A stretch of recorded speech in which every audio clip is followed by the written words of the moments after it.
জগন্নাথ পুরীতে এসে আমরা কোথায় কোথায় দর্শন করলাম, আর জগন্নাথ দেবের এই মহাপ্রসাদ আমরা কেমনভাবেই বা পেলাম। আপনারা আসলে কেমনভাবে পেতে পারবেন এই জগন্নাথের মহাপ্রসাদ? প্রিয় বন্ধুরা, সবিস্তারে ভিডিওর মধ্যে আমি বর্ণনা করব। আর আজকের এই 14 মিনিট ভিডিওর মধ্যে আমি কিন্তু শ্রীক্ষেত্র পুরীধামের বেশ কয়েকটি গুরুত্বপূর্ণ স্থান আপনাদের দর্শন করাবো। তার মধ্যে যেমন রয়েছে ক্ষীরচোরা গোপীনাথ। আপনারা ক্ষীরচোরা গোপীনাথ মন্দিরের নাম অবশ্যই শুনেছেন। জগন্নাথ পুরী মন্দির থেকে এই ক্ষীরচোরা গোপীনাথ কতটা দূরে অবস্থিত সেটাও বর্ণনা করব। এই ক্ষীরচোরা গোপীনাথের পাশেই রয়েছে ইস্কন রেমুনা। ইস্কন মন্দির রয়েছে এর ঠিক পাশেই। এছাড়া এর কাছাকাছি রয়েছে ইমামি জগন্নাথ মন্দির। আরও অনেক স্থান রয়েছে, নীলগিরি পর্বত রয়েছে, নীল মাধব রয়েছে, রয়েছে পঞ্চলিঙ্গেশ্বর। আজকে সারাটা দিন আমরা এই সমস্ত স্থান দর্শন করব। প্রসাদী বা কেমনভাবে পাবো, কোথা থেকে পাবো, সেটাও বর্ণনা করব এই ভিডিওর মধ্যে। তো ভিডিও শুরু করবার আগে আপনাদের কাছে বিনম্র অনুরোধ, আপনারা যদি আমাদের এই মাইপুর ব্লগ ইউটিউব চ্যানেলের নতুন সদস্য হয়ে থাকেন, চ্যানেলটি অবশ্যই সাবস্ক্রাইব করবেন, বেল আইকনটি অল করে রাখবেন, ফেসবুক পেজ থেকে দেখলে পেজটিকে ফলো করে রাখতে ভুলবেন না। তো সর্বপ্রথম আমরা কিন্তু চলে এসেছি নীলগিরি পর্বতে। এর উপরেই রয়েছে কিন্তু পঞ্চলিঙ্গেশ্বর, দেবাদিদেব মহাদেব। আজ এখানে যেতে যেতে এই স্থানটার সুন্দর লীলা রয়েছে, সেটা আপনাদের সামনে বর্ণনা করব। তবে ওপরে ওঠার জন্য কিন্তু 10 টাকা করে টিকিট ধার্য করা হয়েছে।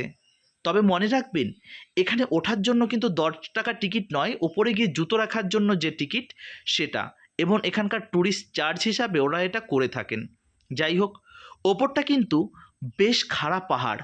এই পাহাড়ের উপরেই উঠতে হবে আপনাকে দেবাদিদেব মহাদেবকে দর্শন করবার জন্য, যেটা পঞ্চলিঙ্গেশ্বর নামে এখানে পরিচিত। এটা কোথায় অবস্থিত? উড়িষ্যার বালেশ্বর জেলার নীলগিরি পাহাড়ের পাদদেশে অবস্থিত একটি অত্যন্ত পবিত্র শিবতীর্থ বলা হয়ে থাকে এই স্থানকে। প্রাকৃতিক সৌন্দর্যে ভরপুর এই স্থানটি। উঠতে আপনার কষ্ট হলেও একবার হলেও এই স্থানে উঠবেন এবং দর্শন করে আসবেন। আশা করি আপনাদের ভালো লাগবে। তবে জগন্নাথ মন্দিরে দর্শন করতে এসে এই স্থানে সাধারণত খুব কম মানুষই আসেন, ভক্তরা আসেন এখানে দর্শন করতে। তবে এবার আমাদের শ্রীক্ষেত্র পুরীধাম দর্শন করার জন্য বেশ কয়েকটা ব্রেক জার্নি ছিল, যে কারণে জগন্নাথ দর্শন করবার আগে আমরা কিন্তু সর্বপ্রথম বালেশ্বর স্টেশনে নেমেছিলাম, আর নেমে এই সমস্ত জায়গা আমরা দর্শন করেছিলাম। তবে এই সমস্ত ধর্মীয় স্থান অনেকের কাছে প্রেম করার উপযুক্ত স্থান হিসাবে তারা বেছে নিয়ে থাকে। যাই হোক, আমাদের এই পবিত্র স্থান অপবিত্রতা করার তাদের কোনো অধিকার নেই। যাই হোক, ওপরে উঠব এবং দেবাদিদেব মহাদেবকে আপনাদের দর্শন করাবো। এই বর্ষাকালে আসলে এই স্থানের ঝর্ণা এবং আরও এখানকার প্রাকৃতিক সৌন্দর্য আপনার মন কেড়ে যাবে। ভগবান শিবের অলৌকিক উপস্থিতির জন্য এই স্থানটা ভক্তদের কাছে বিশেষভাবে পূজনীয়।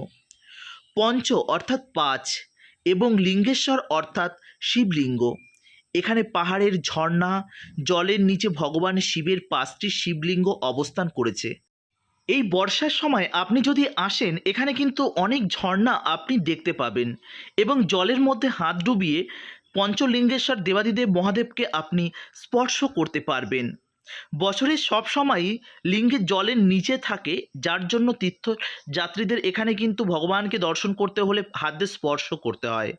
তবে অনেক সময় এই পঞ্চলিঙ্গেশ্বর দেবাদিদেব মহাদেবকে স্বচক্ষে দর্শনও করা যায়। প্রচলিত কাহিনী অনুযায়ী সীতাদেবী বনবাসের সময় 5টি শিবলিঙ্গ এখানে প্রতিষ্ঠান করে গেছেন।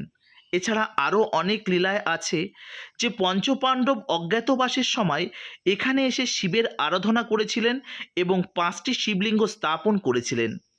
ভক্তদের বিশ্বাস, এই 5টি শিবলিঙ্গ হচ্ছে পঞ্চভূতের যে প্রতীক, ক্ষিতি, অপ, তেজ, মরুত আর বোম এর প্রতীক। শিব এখানে সমগ্র সৃষ্টির নিয়ন্ত্রণ রূপে বিরাজমান করেছে। অনেক ভক্তদের মতে শিবলিঙ্গ স্পর্শ করার সময় জলের নিচে অনেক ছোট ছোট মাছ আপনার হাতে স্পর্শ হতে পারে। স্থানীয় লোকেরা এই মাছগুলোকে ভগবান শিবের সেবক বলে মনে করে থাকেন। বর্ষাকালের ঝর্ণায় জলপ্রবাহ বেড়ে গেলে এখানে স্থানীয় আরও অনেক মনোমুগ্ধকর পরিবেশের সৃষ্টি হয়। দেখতে পাচ্ছেন এটা হচ্ছে সেই দেবাদিদেব মহাদেব, এখন কিন্তু এটা দেখা যাচ্ছে। তবে বর্ষাকালে এখানে কিন্তু জলের নিচে থাকে, ওপর থেকে একটি জলের ধারা এখানে কিন্তু নেমে আসে। ওপরে রয়েছে বিশাল বড় একটা পুকুর।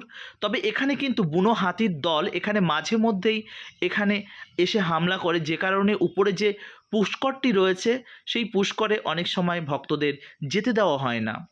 তবে শ্রাবণ মাসে এখানে কিন্তু ভক্ত সমাগম প্রচুর পরিমাণে হয়। পাহাড়, জঙ্গল, ঝর্ণায় ঘেরা এই মনোরম পরিবেশ এবং শিবলিঙ্গের দর্শনের জন্য প্রচুর ভক্তরা এবং ট্যুরিস্ট এখানে কিন্তু প্রচুর আসেন। মহাশিবরাত্রিতে হাজার হাজার ভক্ত এখানে কিন্তু এসে উপস্থিত হন। আপনারা জানেন শ্রাবণ মাস সামনে আসছে, শ্রাবণ মাসেও কিন্তু এখানে হাজার নয় লক্ষ লক্ষ পুণ্যার্থী এখানে এসে উপস্থিত হন। সূর্যোদয় এবং সূর্য অস্তের সময় এই জায়গাটি কিন্তু আরও মনোমুগ্ধকর হয়ে ওঠে। তার জন্য আপনাদের বলবো একবার হলেও আপনারা অবশ্যই আসবেন এই পঞ্চলিঙ্গেশ্বর দর্শন করতে। আপনারা যদি প্রথম শ্রীক্ষেত্র পুরীধামে আসেন, ওখান থেকে শেয়ার গাড়ি করে আপনারা গ্রুপ ওয়াইজ আপনারা এখানে গাড়ি বুকিং করে আসতে পারেন।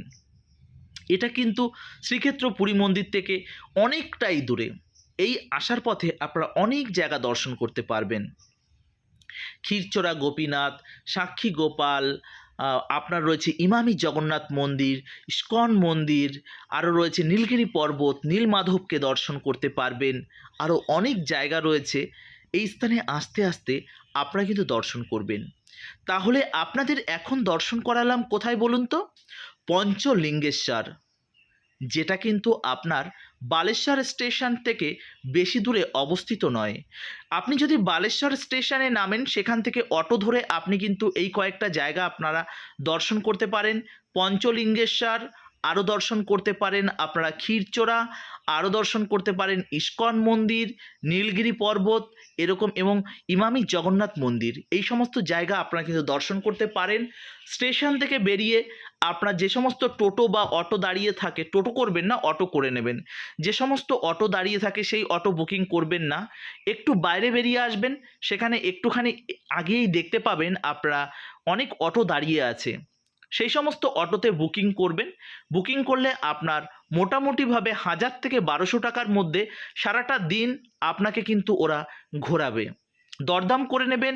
ওরা প্রথমে 1700-1800 টাকা চেয়ে বসবে, আপনি 1000-1200 টাকা বলবেন, তার মধ্যেই কিন্তু হয়ে যাবে। যাই হোক, এই যে পঞ্চলিঙ্গেশ্বর পর্বতের ওপরে অনেক কাজ হচ্ছে, যে কারণে কিন্তু অনেক মার্বেল পাথর উপর নিচে থেকে ওপরে নিয়ে যাওয়া হচ্ছে। যাই হোক, কেমন লাগলো এই পঞ্চলিঙ্গেশ্বর দর্শন করে আপনাদের? এবার কিন্তু আমরা মন্দির থেকে বেরিয়ে এসেছি, ভিডিও কিন্তু এখানেই শেষ নয়। এরপর আমরা এই স্থান থেকে যাব কোথায় বলুন তো? দেখতে থাকুন, সবই বলবো। দেখতে পাচ্ছেন এখানে রয়েছে অনেক কিছু জিনিস, যেটা কিন্তু আপনি আপনার বাড়ির জন্য নিয়ে যেতে পারেন। তবে বলবো এখান থেকে না কেনাই ভালো, এত বয়ে নিয়ে যেতে হবে আপনাকে অনেকটা রাস্তা। প্রাকৃতিক সৌন্দর্য দর্শন করতে করতে আমরা আবারও বেরিয়ে পড়েছি কোথায় বলুন তো? ক্ষীরচোরা গোপীনাথের উদ্দেশ্যে। এখানকার ক্ষীরচোরা এবং এখানকার ক্ষীরের রয়েছে অনেক মাহাত্ম্য, যে জন্যই এখানে আসলে অবশ্যই কিন্তু আপনারা ক্ষীর প্রসাদ গ্রহণ করবেন। শ্রীক্ষেত্র পুরীধামের এই ক্ষীরচোরা গোপীনাথের মাহাত্ম্য সত্যি বিশাল। ভেতরে ক্যামেরার অ্যালাউ নেই, যে কারণে আপনাদের দর্শন করাতে পারলাম না। তবে বলে রাখি, এই স্থানটা কিন্তু অত্যন্ত পবিত্র একটি স্থান, যে কারণে কিন্তু আপনাদের অবশ্যই আসা উচিত এই সমস্ত জায়গায়। ভগবানের এত লীলাভূমি, যে লীলাভূমি আমাদের প্রত্যেকেরই কিন্তু দর্শন করা উচিত। চৈতন্য মহাপ্রভু এই স্থানে কিন্তু শ্রীক্ষেত্র পুরী যাবার সময় এই রেমুনাতে তিনি কিন্তু এখানে অবস্থান করেছিলেন, যেখানে এই জন্যই কিন্তু এর পাশেই রয়েছে ইস্কন মন্দির। আর এখানের ক্ষীর প্রসাদের রয়েছে বিশাল মহিমা, বিশাল মহিমা। এখান থেকে আসলে অবশ্যই আপনারা কিন্তু ক্ষীর প্রসাদ গ্রহণ করবেন। মাধবেন্দ্র পুরীর জন্য এই স্থানে ভগবান স্বয়ং নিজে কিন্তু ক্ষীর প্রসাদ রেখে দিয়েছিলেন। এটা হচ্ছে সেই মাধবেন্দ্র গোস্বামীর সমাধিস্থান, যদিও বা এই সমাধিটি সবসময় দর্শন করতে পারবেন না। তার ঠিক পাশেই রয়েছে আরও একটি ছোট্ট মন্দির, যে মন্দিরটি ভীষণ সুন্দর। যদিও বা ভগবানের প্রত্যেকটা মন্দির, প্রত্যেকটা স্থানই খুবই সুন্দর, তো বলার কিছু নেই। যাই হোক, এই স্থান থেকে আমরা এখন বেরিয়ে যাব। এর ঠিক পাশেই মোটামুটিভাবে 300-400 মিটার দূরেই রয়েছে, মানে 5-10 মিনিটের দূরেই রয়েছে ইস্কন রেমোনা। অসাধারণ মন্দির এবং বিশাল মন্দির। এখানে আপনাদের থাকার জন্য সুন্দর ব্যবস্থা রয়েছে। আপনারা চাইলে এই স্থানে এসে থাকতে পারেন। আপনাদের জন্য প্রসাদেরও সুব্যবস্থা রয়েছে। মন্দিরটি এখন কার্যক্রম চলছে। আশা করি কয়েক বছরের মধ্যেই মন্দিরটি সম্পূর্ণ হয়ে যাবে। এখানে জগন্নাথ, বলদেব, সুভদ্রা মহারানী সেবিত হয়। তো এরপর আমরা এই জগন্নাথ মন্দির থেকে, মানে আমাদের এই ইস্কন মন্দির থেকে আমরা আবারও প্রাকৃতিক সৌন্দর্য দর্শন করতে করতে আমরা আবার বেরিয়ে যাব। জানেন তো, এখন কিন্তু প্রচণ্ড গরম, তার সত্ত্বেও ভগবানকে দর্শন করার মধ্যে একটা লোভ, একটা আনন্দ, সেটা ভাষায় প্রকাশ করবার মতন নয়। তার জন্য আবারও বেরিয়ে পড়েছি। এবার বেরিয়ে পড়েছি কোথায় বলুন তো? নীলগিরি পর্বতের দিকে যাচ্ছি, সেখানে নীলমাধবকে দর্শন করব। তার আগে দর্শন করে নেব ইমামি জগন্নাথ মন্দির। ইমামি গ্রুপ অফ ইন্ডাস্ট্রির দ্বারা এখানকার এই মন্দিরটি কিন্তু তৈরি হয়েছে। ইমামি কোম্পানির নাম আপনারা কম বেশি প্রত্যেকেই জানেন। যেমন বিড়লা মন্দির, ঠিক তার পাশাপাশি ইমামিদের মানে গ্রুপ অফ ইন্ডাস্ট্রির এই যে মন্দিরটি সুন্দরভাবে সাজিয়ে তোলা হয়েছে। সত্যি ভগবানের দেবা তাদের অর্থ, তারা যদি ভগবানেরই সেবার কার্যে লাগায়, এটা তো ভালো ব্যাপার, তাই না? অনেকে এটাকে বলবে ব্ল্যাক মানি হোয়াইট করার একটা রাস্তা। দেখুন, যে যাই বলুক, আমি এটাই বলবো, ভগবান যদি আপনাকে অর্থ দিয়ে থাকে, ভগবানের সেবায় অবশ্যই আপনাকে লাগানো উচিত। এখানে রয়েছে আনন্দবাজার, সেখান থেকেও কিন্তু আপনি প্রসাদ গ্রহণ করতে পারেন। আর এখানকার আপনারা জানেন, জগন্নাথপুরী থেকে শুরু করে জগন্নাথ ভগবানের সবথেকে বড় মহিমা হচ্ছে প্রসাদ। প্রসাদ যদি আপনি না পান, তাহলে জগন্নাথ দর্শন আপনার পুরোপুরিভাবে বেকার যাবে। যাই হোক, আমরা এখন দর্শন করতে চলেছি নীলগিরি পর্বতের দিকে, আর সেখানে গিয়েই নীলমাধবকে দর্শন করব। এবার আপনারা ভাববেন যে নীলমাধব এখানে এলো কী করে? হ্যাঁ, নীলমাধবকে যখন নীলগিরি পর্বত বা নীলমাধব থেকে যখন নিয়ে আসা হয়েছিল, তখন এই নীলগিরি পর্বতেই কিন্তু এই স্থানে কিন্তু একটু রেস্ট নিয়েছিল, যে কারণে এখানে কিন্তু এই নীলগিরি পর্বতের ঠিক পাদদেশেই অবস্থিত এই নীলমাধব, অভিন্ন জগন্নাথ। আর তার ঠিক পাশেই রয়েছে এই রাজবাড়ি। রাজাই কিন্তু এই জগন্নাথ মন্দিরটি নির্মাণ করেছিলেন।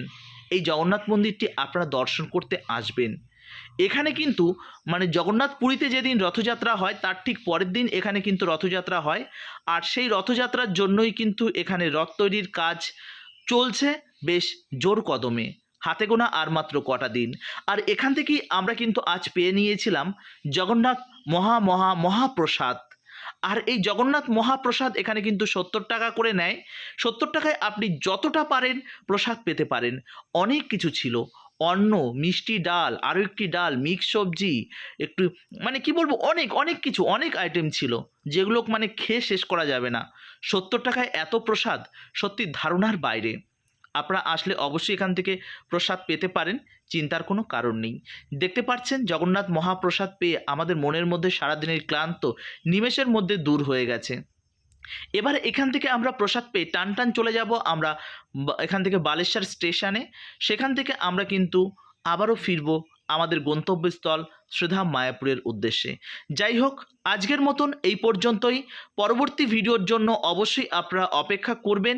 এরকম সুন্দর সুন্দর আপডেট পেতে অবশ্যই আমাদের এই Mayapur blog YouTube channel subscribe করে রাখবেন, বেল আইকনটি অল করে রাখবেন। ফেসবুক পেজ থেকে দেখলে পেজটিকে ফলো করে রাখতে ভুলবেন না। ভিডিওটি আপনি কোন স্থান থেকে দেখছেন সেটা জানাতেও ভুলবেন না। আজকের ভিডিওটি কেমন লেগেছে অবশ্যই জানাবেন। জয় জগন্নাথ, জয় শ্রীলা প্রভুপাদ, জয় শ্রীক্ষেত্র পুরীধাম কি জয়। হরে কৃষ্ণ।